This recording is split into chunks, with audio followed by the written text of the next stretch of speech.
बिस्मिल्लाहिर्रहमानिर्रहीम।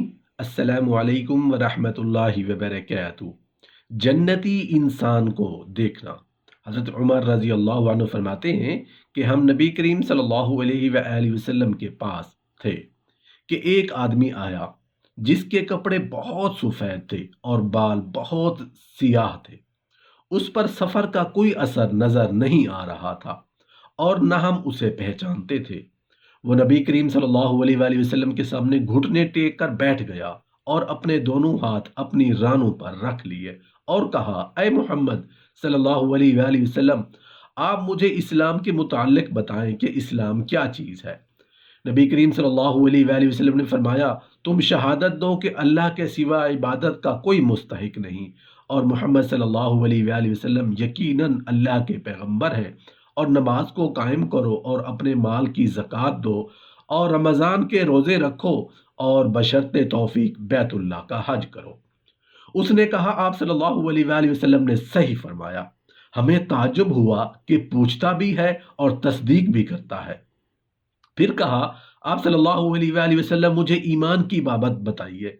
तो फरमाया, तुम अल्लाह पर, उसके फरिश्तों पर, उसकी किताबों पर, उसके रसूलों पर और आखिरत के दिन यानी क़यामत पर ईमान लाओ और तकदीर की अच्छाई और बुराई पर ईमान लाओ।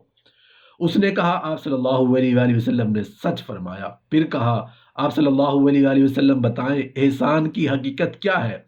फरमाया, तुम अल्लाह की इबादत इस तरह करो कि तुम उसे देख रहे हो। अगर ये हालत ना हो सके तो ये समझो कि वो तुम्हें देख रहा है। उसने कहा, आप सल्लल्लाहु अलैहि वसल्लम मुझे क़यामत के मुतालिक बताएं, यानी क़यामत कब आएगी उसके मुतालिक। फरमाया, उसके मुतालिक मैं तुमसे ज़्यादा नहीं जानता। उसने कहा, उसकी निशानियां बयान फरमा दीजिए। फरमाया, लौंडी अपने मालिक को जनेगी, औलाद माँ पर हुकूमत करेगी और वालिदैन की नाफरमान होगी, और तुम देखोगे कि नंगे पाँव वाले, नंगे बदन वाले, तंग दस्त बकरियां चराने वाले बड़ी अजीम शान इमारतें बनवाएंगे। फिर वो आदमी चला गया। मैं थोड़ी देर वहीं ठहरा। नबी करीम सल्लल्लाहु अलैहि वसल्लम ने फरमाया, उमर, जानते हो ये साइल कौन था? मैंने अर्ज किया, अल्लाह और उसके रसूल सल्लल्लाहु अलैहि वसल्लम ही बेहतर जानते हैं। फरमाया, ये जिब्राईल अलैहिस्सलाम थे, तुम्हें दीन सिखाने के लिए तशरीफ लाए थे। एक मरतबा रसूलुल्लाह सल्लल्लाहु अलैहि वसल्लम मस्जिद में बैठे हुए थे। फरमाने लगे, ये जो दरवाज़ा है इससे एक जन्नती आने वाला है। तो लोगों ने देखा कि एक मदीना के मकामी आदमी जरा बूढ़े वो मस्जिद में अंदर आए, दाढ़ी में वजू का पानी, हाथ में जूता, नमाज में शरीक हो गए। अगले दिन आपकी महफिल थी तो आपने फरमाया, जो सामने दरवाजा है उससे एक जन्नती आ रहा है। तो वही आदमी उसी हालत में मस्जिद में दाखिल हुए। अगले रोज भी आपने कहा, इस दरवाजे से जन्नती आने वाला है। ठीक वही आदमी उसी हालत में मस्जिद में दाखिल हुआ। इस मजमा में एक सहाबी बैठे हुए थे, उनका नाम अब्दुल्ला बिन अम्र बिन अल आस है। तमाम सहाबा में से उनकी एक स्पेशलिटी ये है कि सबसे ज्यादा इबादत करते थे। उन जैसी इबादत किसी ने नहीं की। सारी रात नफिल पढ़ते, सारा दिन का रोजा रखते और दिन रात में एक कुरान पाक खत्म कर देते। कोई हमारे जैसा अव्वल तो कर ही नहीं सकता, अगर करेगा तो चौथे दिन पागल हो जाएगा, दिमाग खुश्क हो जाएगा। और उन्होंने करके दिखाया, निभा के दिखाया।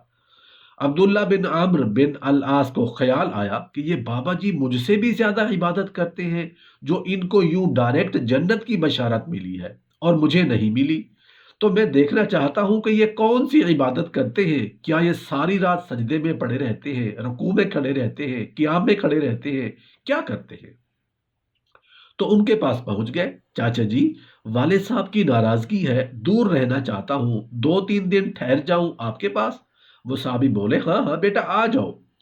अब ईशा की नमाज के फौरन बाद उन्होंने चादर अपने ऊपर ली, चुप कर कपड़े में से सुराख किया और देखने लगे कि अब ये बुजुर्ग क्या करते हैं।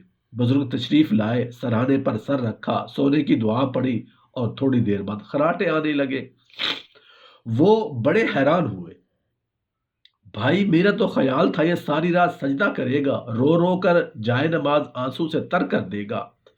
अब वो देख रहे हैं, अभी उठेगा, अभी उठेगा, अभी उठेगा। फिर उन्होंने कपड़ा उतार दिया, अभी सोया हुआ है।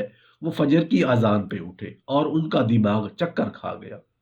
بھئی تہجد کے 2 نفل بھی نہیں پڑھے، دنیا میں جنت کی بشارت مل چکی ہے تو جنت کی بشارت کل دیکھوں گا، کل شاید کچھ اور کریں گے۔ اگلے دن آئے پھر اسی طرح لیٹ گئے، اور بزرگ بھی آئے، سونے کی دعا پڑھی اور سو گئے۔ سوچ میں پڑ گئے آخر یہ چکر کیا ہے، یہ جنت مل کیسے رہی ہے؟ چلو ایک رات اور سہی۔ تیسری رات آئے، چھپ کر لیٹے ہوئے یہ دیکھتے رہے، وہ سوتے رہے، حتیٰ کہ فجر کی اذان پہ آنکھ کھلی تو کہنے لگے چاچا ایک بات بتاؤں؟ کہنے لگے کیا؟ کہا میرا کوئی جھگڑا نہیں تھا والد سے، میں نے 3 دن مسلسل آپ کے بارے میں سنا جنتی آ رہا ہے، 3 دن تجھے اللہ کے نبی نے بشارت دی جنتی ہے جنتی ہے جنتی ہے، لیکن میں اس بات پر حیران ہوں تو ساری رات سوتا رہتا ہے۔ اس زمانے میں منافق بھی تہجد نہیں چھوڑتے تھے، فرض نماز تو فرض نماز ہے، منافق بھی تہجد نہیں چھوڑتے تھے۔ عبداللہ بن عمرو بن علاس پوچھنے لگے کیا کرتے ہو؟ ساری رات تو سوتے گزار دیتے ہو، کیا کرتے ہو؟ کہنے لگے بھتیجے جو تو نے دیکھا ہے یہی کرتا ہوں۔ اب یہ پریشان ہے کہ اللہ کے نبی کی بات کو تو چیلنج ہو نہیں سکتا، اور جس کو بشارت دی ہے کہ یہ کیسے 2 نفل آج کے نیک لوگ تہجد نہیں چھوڑتے، تو کہنے لگے اچھا چلو اللہ نے ایسا ہی، اللہ کی مرضی، اللہ کے نبی کی مرضی۔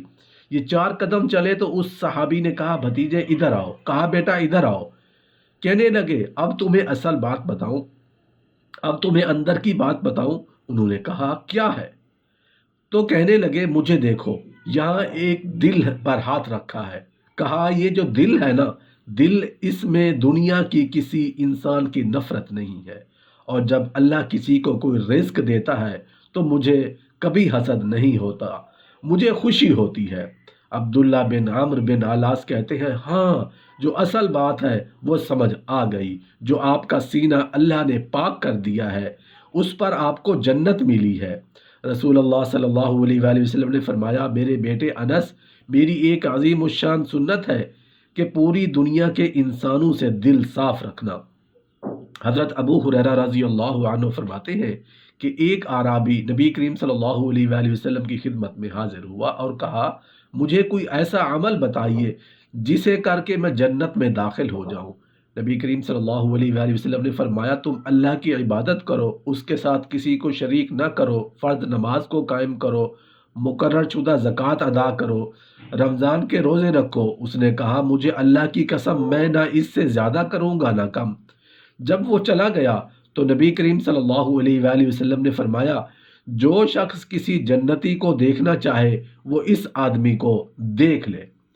حضرت عبداللہ بن عمرو بن عمر رضی اللہ عنہ فرماتے ہیں نبی کریم صلی اللہ علیہ وآلہ وسلم نے فرمایا میری امت پر ایسا وقت آئے گا جیسے بنی اسرائیل پر آیا، جس طرح جوتا جوتے کے برابر ہوتا ہے، یہاں تک کہ بنی اسرائیل میں سے اگر کسی نے اپنی ماں سے اعلانیہ بدکاری کی ہوگی تو میری امت کے لوگ بھی ایسا ہی کریں گے، اور بنی اسرائیل کے 72 فرقوں میں بٹ گئے اور میری امت 73 فرقوں میں تقسیم ہوگی، اور اس کے سوا سب آگ میں جائیں گے۔